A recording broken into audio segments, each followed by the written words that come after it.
album from Thumpers. We have Marcus and John from the band. Hello, welcome back to San Francisco. Thanks very much. It's glad to be here.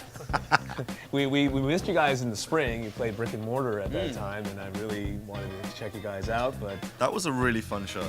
I think it was the most fun on the tour, actually. Really? And that's not just. I was about to say, you're really digging that sides. nail in the deeper. It really was like towards the end of the set, everyone in the whole building was dancing. It was amazing. I think one of those, our last tours, one of the first tours we've done when our records had been out, like because it only came out in the UK a couple of months after that, and yeah, it was great that seeing that reaction to the songs that people knew, and they really they knew what to do because they knew the record, they knew what to do when they got to the show.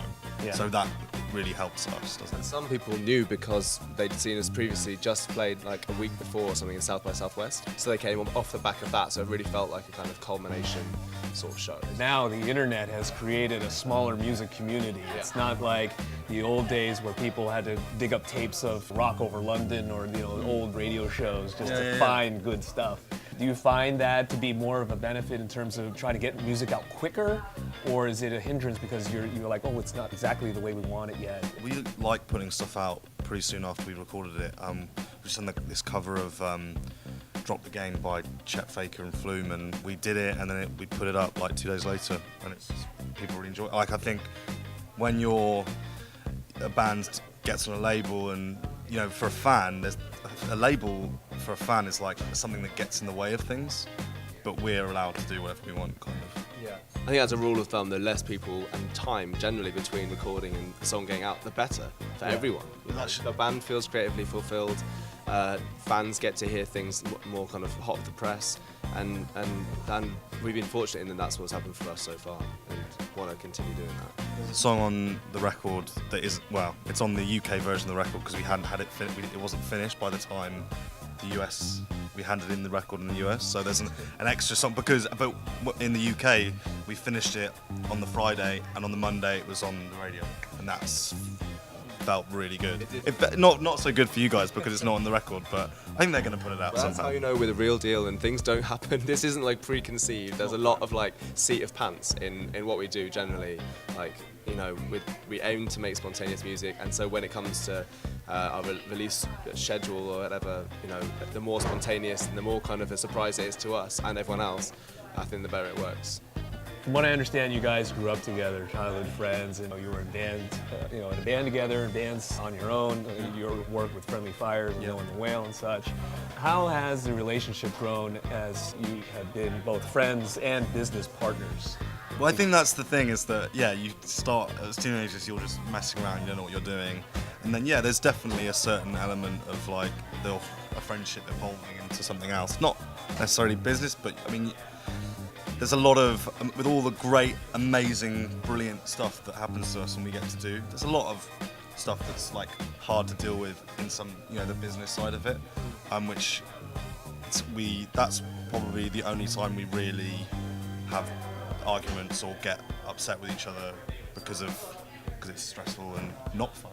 Right. Yeah, of course there's a massive emotional investment, but since being in a band I think grows you both ways, like up and down, and you just have to kind of manage it. And we've known each other for years and been in bands together for so long that I shouldn't say that, but I think we're on top of it and we're never going to have any problems ever. So let's just go all in. Sure.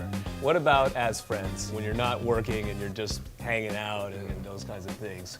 Who plays the... Well, I think in our real world, we have a bigger group of friends, and I don't know, in fact, because we spend so much time together, when we go out, we will sit the opposite ends of the dinner table. We'll be like the opposite ends of the club. Like the same stories. Whoever's unfortunate enough to be sat next to us. So I think because we see each other so much and we room together as well, it's like we don't actually socialise that much. But this is like social. We're hanging out now. Yeah, this is nice. This is socializing right now. This is a real treat. So, it's not like you guys are hanging out and having a beer together and it's like, you're into sports, he's into soap operas or something like that.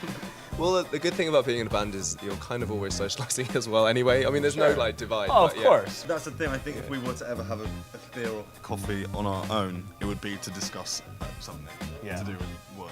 Yeah.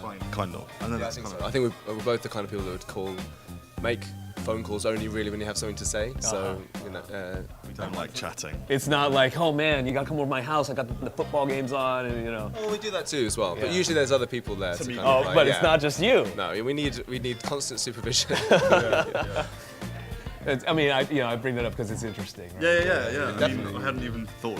Don't even think about it like that. We have not answered that question before, as I'm sure it's Really getting into our heads. Right. Yeah. I'm sorry. I No, I know, I don't it's want like- to, cause any. delicate balance, this whole thing. Yeah. No, absolutely. Well, we're really big fans. Thank and you. I really appreciate your time. Finally, Thanks great for- to meet you guys. Yeah, you Cool, too. thank you. And best of luck to you. Thanks. Cheers. Awesome. Marcus and John from Thumpers. The album is called Galore. Make sure you get it. You're watching B-Sides on Air.